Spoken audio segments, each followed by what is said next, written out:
সন্ধু আমরা জানি না, আমাদের কাছে লিস্টটা দিয়ে বললে তোমরা গ্রামে গিয়ে ছবিগুলো করে আসবে। না এটা খুব ভালো মাল। না না না ছোটগুলো না কাকা তুমি বলো ফেলে দেবো, তারা যা পারে। এখন তোমরা এইসব কেন করছো? আমি একজনের সাথে কথা বলছি, নিশ্চয় কথা, তিনজনের সাথে নিশ্চয় কথা। আমরা জানি না দিয়েছে এই ঘরের লিস্টে ছবিগুলো করে আসবে। এইবারে যখন এসছি এরা বাধা দিয়েছে, আমরা এখানে বসে পড়েছি। যদি অসুবিধা হয় আমরা করবো না, যারা দিয়েছে তাদের হাতে ফেলে দেবো, তারা গিয়ে করে আসবো। জানো না যখন তুমি তাহলে কেন এসেছো? আমরা আর এখন এই ভোটের সময় এটা হবে কেন? কিসের লিস্ট? সেটাই আমরা জিজ্ঞেস করছি। যে ব্যক্তি পাঠিয়েছে সেই ব্যক্তিকে এখানে আসতে বলুন, আসতে বলুন সেই ব্যক্তিকে। হ্যাঁ না দাঁড়াও, সেই সেইটা আমরা ব্যক্তিকে আসতে বলেছি, বলুন। বলি এই যে তোমরা আমাদের ঝামেলা করতে পাঠিয়েছে গ্রামে। এতদিন কোথায় ছিল? এতদিন কোথায় ছিল? এতদিন কোথায়? কে ব্যক্তি পাঠিয়েছে? ফোন করুন তো, ফোন করুন তাকে, ফোন করুন। কোথায় ছিল এতদিন? কোথায় ছিল? মানুষকে ভুল বুঝে কেন এসেছো তোমরা? নিশ্চিত তোমরা কেন এসেছো মানুষকে ভুল বুঝে? ফোন করুন ওই ব্যক্তিকে। তোমাদের পার্টি আমরা করব, লিখে দিতে ইসলামে যে আমরা ভোট দেবো। আরে দাঁড়াও তো। আরে ভিডিও রসিদ কবে কই? তোমরা যে ঘর দেবে, তোমরা ঘর দেবে কিসের জন্য দেবে? কি কিসের জন্য দেবে? অফিসে? কোন অফিসে? এই দাঁড়াও না, কোন অফিসে? কোন অফিসে? হাজী সাহেবকে এখানে আসতে বলুন। কোথায় ছিলেন হাজী সাহেব এতদিন? কোথায় ছিলেন? তোমরা বাড়ি বাড়ি সবাই করে তো ভুল বুঝে এইসব কাজ কেন করতেছো? তোমরা যখন জানেন না তখন কেন আসছেন? তোমরা তো জেনে আসার দরকার ছিল যে এই জায়গায় গেলে এইসব জায়গায় গেলে সমস্যা হতে পারে। কিসের জন্য বলছেন আপনারা? আর কত মানুষের ক্ষতি হয় না? আর কত ক্ষতি করবেন মানুষের? আর কত ক্ষতি করবেন? আপনারা জানেন মিডিয়া করে দিন, কোনো মানুষকে এইভাবে আটকে রাখেন। আপনারা কমপ্লেন দিন, এদের নাম জেনে ঠিকানা জেনে দিন যে এরা এসে মিথ্যা পরিচয় দিচ্ছে, এদের বিরুদ্ধে যা ব্যবস্থা আমরা আইনত ব্যবস্থা নেব। ও তাহলে আপনার কথা বলা শেষ, আমি বলি এবার আপনার মাঝে বলি আমি তাহলে আমি থানার থেকে কমপ্লেন দিয়ে এসে আমি মিডিয়া ডাকবো, আমি এনাদেরকে মিডিয়া শাসন রূপগুলো দেখাবো। আগে আপনি মিডিয়া কি দেখান, তারপর আপনি থানাকে কমপ্লেন দিন। যখন এনাদের এখানে থাকতে হবে, আমার মিডিয়া আসতেছে। এটা হয় না দিদি, এটা রং পুলিশ এসে আমরা একে থানায় নিয়ে যাবো। আমরা যদি কমপ্লেন দেবেন যখন আমরা কমপ্লেন দিতে না দিদি, আমি কি বলছি, আমরা এদেরকে নিয়ে যাবো থানাতে, আমরা নিয়ে যাবো। আমরা যদি কমপ্লেন দেওয়ার থাকে দেবেন, তার পুলিশ আইনত ব্যবস্থা নেবে। পুলিশ এখানে সোশ্যাল মিডিয়া আমি তুলে দিয়ে আপনাদের হাতে তুলে কেউ যদি চুরি করে দিদি, সেখানে যদি পুলিশ আছে, যে চোরকে তো নিয়ে যাবে পুলিশ, নিয়ে যাবে। তারপর আপনার যদি কমপ্লেন থাকে এই ক্ষেত্রে হচ্ছে না, মানে আমি মিডিয়াতে তুলে আমি গ্যারান্টি দেব যে আমি মিডিয়াতে তুলে, মিডিয়াকে সোশ্যাল মিডিয়া তুলে দিয়ে আমি আপনার হাতে তুলে দেব। আপনি পুলিশের ওরকম হবে না দিদি, এটা হয় না সম্ভব দিদি, এটা করে পুলিশ এসে ওদেরকে নিয়ে যাবে। এদের বিরুদ্ধে আপনার অ্যালিগেশন থাকে আপনি দিন, আমি থানায় নিয়ে যাচ্ছি। মিথ্যা প্রতিশ্রুতি দিয়ে এতদিন কোথায় ছিল? আরে সেটা দিদি আপনি অভিযোগ দিন, আপনি আমি কি বারণ করছি আপনাকে? আমি মিডিয়া করুন না দিদি, করে তারপরে কি অভিযোগ দিন না। আমরা এসেছি না, হ্যাঁ আমরা থানায় নিয়ে আমি আপনি নিয়ে চলে যাওয়ার পরে আমি মিডিয়াতে তুলবো।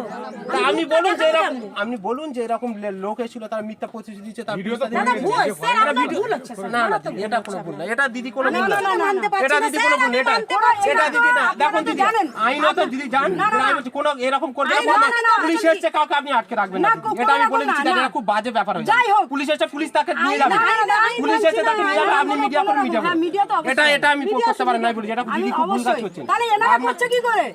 উফ বাবা, এনারা করছে এদের পার্টির জন্য করছে। তাহলে এরা কেন পার্টির জন্য এতদিন কোথায় ছিল? আরে সেটাই তো কমপ্লেনটা দেবেন আপনি। আরে সেটাই কমপ্লেনটা তো আপনি দেবেন। পুলিশ এসে পুলিশ আসামিকে নিয়ে যাবে, হয়ে যাওয়ার পর মিডিয়াকে পুলিশ নিয়ে যাবে। পুলিশ এসে পুলিশ আসামিকে নিয়ে না দিদি, এটা না, ওটা হবে না। যখন আমরা কমপ্লিট করছি তখন আমি ছবি দিতে যাচ্ছি। আপনি একটু বলে কোথায় যাবেন? আমি কেন ধরতে যাব? তাহলে আপনি এখানে দিন। এটা আমি নিচে রেখে দিচ্ছি, আমি ছবি কিনি। যেটা কাজ আপনার কাজ করুন, ওটা দিদি যেটা পুরোটা ছবি তুলুন, সেটা ইলিগাল, সেটা দিদি যেটা করা যাবে না। পুলিশ এসে কিনে যাবে। এই চলো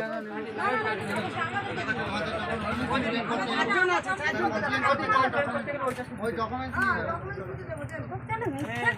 মিথ্যা কথাই সব কাজ হবে। হ্যাঁ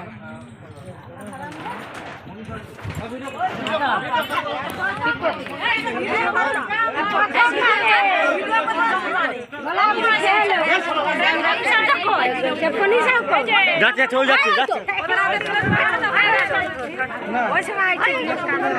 চোখ দাঁড়াও, চোখ দাঁড়াও, চোখ দাঁড়াও।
দর্শক দেখলেন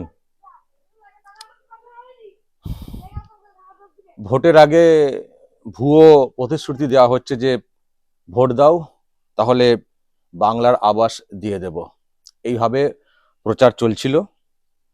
এটা হচ্ছে সন্দেশখালীর বেরমজুর 2 নম্বর অঞ্চলের 150 নম্বর বুথ, যেটা বলা হচ্ছে যে প্রধান হাজী সিদ্দিকী মোল্লার বাহিনী বাড়িতে বাড়িতে গিয়ে বাংলা আবাস যোজনার ঘর দেব তৃণমূলকে ভোট দিলে, মানে এরকম বলা হচ্ছিল। তারপর গ্রামবাসীরা ঘিরে ফেললে পুলিশ আসে, মানে পুলিশকে খবর দেওয়া হয়, পুলিশ আসে, পুলিশ এসে তাদেরকে আর কি উদ্ধার করে নিয়ে গেছে। এরা সবাই শেখ শাহজাহানের লোক, এরা একটা সময় এই অঞ্চলে দাদাগিরি করত, বুঝতে পারছেন। এখন তো হাল খারাপ, এখন মানুষকে বোঝানো হচ্ছে যে বাড়ি দেবো, বাংলার আবাস দেবো, ভোটটা দাও, ভোট দিলে। তালিকা নিয়ে আসা হয়েছিল, তো এলাকার লোকেরা ঘিরে ফেলেন যে ভোটের সময় এইসব কথা বলতে এসছো, আগে ঘরটা দাও তারপর ভোট চাইবে। এখন ভোট চলে এসছে আর বলতে এসছো ভোট দাও, বাড়ি দেবো। তো মানুষজন ঘিরে ফেলেছেন, ঘিরে টিরে ধরে ফেলেছেন। তারপরে তো এখন মানে ঘিরে ফেলার পরে যা তা অবস্থা, পুলিশকে খবর দেওয়া হয়, পুলিশ এসে তাদেরকে এখান থেকে তুলে নিয়ে যায়। এবং তারপর তো চিৎকার শুনলেন, কিভাবে স্লোগান দেওয়া হয়েছিল, চোরের সরকার বা ইত্যাদি। তো এই হচ্ছে বিষয় দর্শক, এটা হচ্ছে সন্দেশখালীর ঘটনা। তার মানে বুঝতে পারছেন যে এই সন্দেশখালীর ওই ফেক ভিডিও করে বা ওই ফেক অভিযোগ করে যেভাবে শাসক সাফাই দেওয়ার চেষ্টা করছে, অত্যাচারকে ধামাচাপা দেওয়ার চেষ্টা করছে, তাতে যে ধামাচাপা পড়েনি, বুঝতে পারছেন। এলাকার মানুষের যে ক্ষোভ কমেনি সেটা বুঝতে পারছেন, যেটাকে ধামাচাপা দেওয়ার খুব চেষ্টা হচ্ছে। দেখছেন না, তৃণমূল কংগ্রেস এই ভিডিও সেই ভিডিও প্রকাশ করছে বা সামনে আনছে যে সন্দেশখালীর ঘটনা সব ভুয়ো ঘটনা, মিথ্যা ঘটনা, রটনা, বাংলাকে অসম্মান করার চেষ্টা, এই যে সব হচ্ছে না প্রচার, তার কোনো ইফেক্ট কি পড়েছে এলাকার মানুষের মধ্যে? দেখুন না, এই তো ঘিরে ধরা হয়েছিল অত্যাচারের, বা মানে এত সব অত্যাচার তো আগে হয়েছে, আবার এখন ফলস মানে প্রতিশ্রুতি দিয়ে এখন ভোটটাকে আদায় করার চেষ্টা হচ্ছে। কোনো প্রভাব পড়েছে? শাসকের হয়ে গুণ গাওয়া শুরু হয়েছে কি? দেখতে পাচ্ছেন, এটাই কিন্তু বাস্তব। যতই এই ভিডিও সেই ভিডিও প্রকাশ্যে আনা হোক না কেন, মানুষের যে অভিজ্ঞতা হয়েছে নির্যাতনের, যে শিকার তারা হয়েছেন এবং যে বঞ্চনার তারা শিকার হয়েছেন, সেটা কিন্তু মানুষের মন থেকে ঝেড়ে ফেলা সম্ভব নয়। তাই আজকে টাটকা খবর, মানে এখানে এরকম মানে ভোট আদায়ের জন্য এরকম বলা হচ্ছিল, মানুষজন ঘিরে ধরেছেন, পুরো ঘিরে ধরেছেন। তখন ছেড়ে দেওয়া কেঁদে বাঁচি অবস্থা, পুলিশকে খবর দিয়ে পুলিশ এসে উদ্ধার করে নিয়ে গেছে।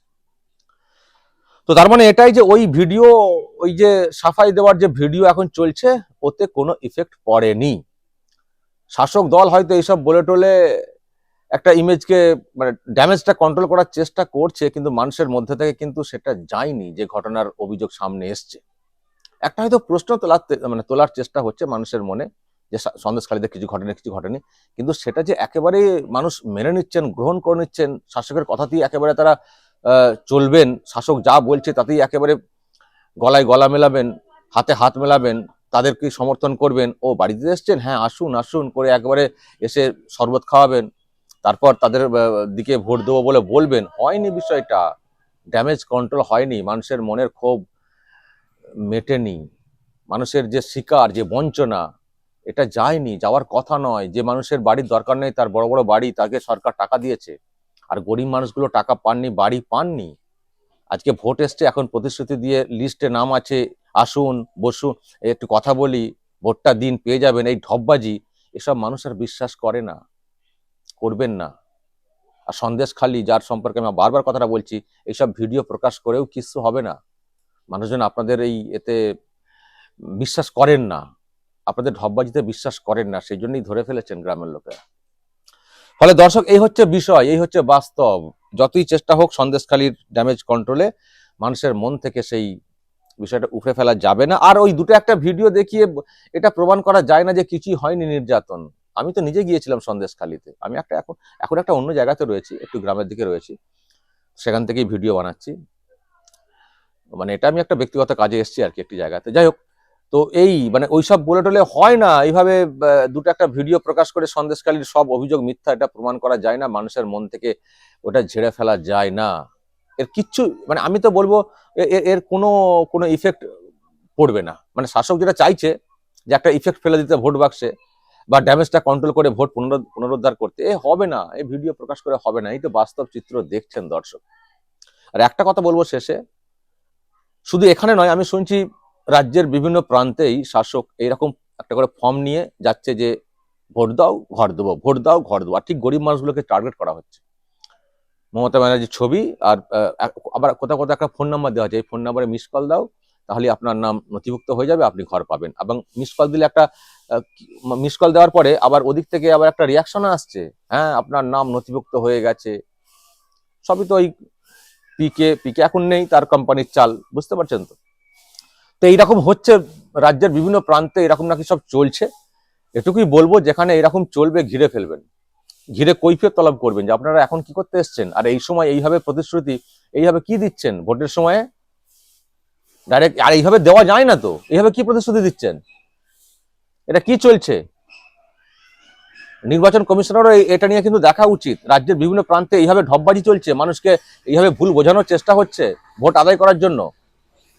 যেখানে হবে এইভাবে ঘিরে ফেলবেন, কারণ এটা মিথ্যা, ভুয়ো প্রতিশ্রুতি। সবাইকে ঘর দিয়ে দিবে ভোটের পরে, ছেলে খেলা নাকি? যদি দেবার থাকতো এতদিন দেয়নি কেন? সবাইকে ভোটের পর ঘর দিয়ে দেবে, এটা বিশ্বাস করা যায়? সব ঢপবাজি চলছে। যেখানে যেখানে এরকম ঢপবাজি চলছে, জানবেন পুরোটাই ঢপ, শুধুমাত্র ভোট আদায় করার চেষ্টা। আর শাসক তো বুঝে গেছে হাল খুব খারাপ। উত্তরবঙ্গে যে ভোট হয়েছে, সেখানে তো শাসকের তো মানে জানি না কি তার রেজাল্ট দাঁড়াবে, ওই যে কটা আসনে ভোট হয়েছে, কিন্তু এটুকু বুঝতে পারছে যে হাল খুব খারাপ। সুতরাং এই আরো যে 32টা আসন যে বাকি রয়েছে ভোট হতে, সেখানে জেতার জন্য মরি হয়ে উঠেছে, এটা পরিষ্কার। এবং সেই জন্য এগুলো আরো বেশি বেশি করে প্রচার করা হচ্ছে, গরিব মানুষের ভোটটাকে যাতে করে ছিনিয়ে নেওয়া যায় কার্যত, ভুলভাল বুঝিয়ে, সেই চেষ্টা চলছে। তাহলে এগুলোকে রোধ করতে হবে। মানুষ তার গণতান্ত্রিক অধিকার প্রয়োগ করবেন তার নিজস্ব বিবেচনা থেকে, কিন্তু এরকম প্রতিশ্রুতি দিয়ে আবারও একটু ঢলিয়ে দিয়ে, একটু অন্যরকমের লোভ দেখিয়ে দিয়ে, প্রলোভন দেখিয়ে দিয়ে ভোটটা আদায় করার এই যে চেষ্টা, একেবারে মিথ্যা প্রতিশ্রুতি। এটা দেখলেই ধরবেন, তারপর খবর দেবেন যেখানে যা খবর দেবার। আজকে যেটা সন্দেশখালী যে কাজটা করছে, সন্দেশখালীর কিন্তু মুভমেন্ট দেখছেন তো, কমছে না। সন্দেশখালীর মুভমেন্ট কিন্তু কমছে না, তাদের মধ্যে দাপট কিন্তু কমছে না। সন্দেশখালীর মহিলারাও বুঝতে পারছেন, লোকজনেরা বুঝতে পারছেন কোনটা ঢপ কোনটা আসল। তাহলে আপনারা রাজ্যের যারা অন্যান্য প্রান্তে রয়েছেন, তারাই বা কেন বুঝবেন না যে কিভাবে ঢপ মেরে যাচ্ছে শাসক এখনো ভোট আদায় করার জন্য? এই সময় তো তাগিদ পড়ে গেল ঘর দেবার, এতদিন মনে ছিল না? এটা বিশ্বাস করতে হবে। 21-এর ভোটের সময় দর্শক, আমি তো অনেকে খবর পেয়েছি, 21-এর ভোটের সময় এসব ভোট, এই আধার কার্ড তমক কার্ড নেওয়া হয়েছিল, ভোট দাও ঘর দিয়ে দেবো। 21-এর ভোটের সময়, 21-এর ভোট থেকে 24-এর ভোট চলে এসছে, ঘর দেয়নি কাউকে, আবার এখন ঢপ মারতে এসছে। এগুলো বিশ্বাস করা যায়? কত ঢপ মারবেন দর্শক? এই ঢপ ধরে আপনারাও শিক্ষাটা দিয়ে দিন। যা বলার বলবেন দর্শক, কমেন্ট বক্সে নজর রাখবেন আরামবাগ টিভিতে।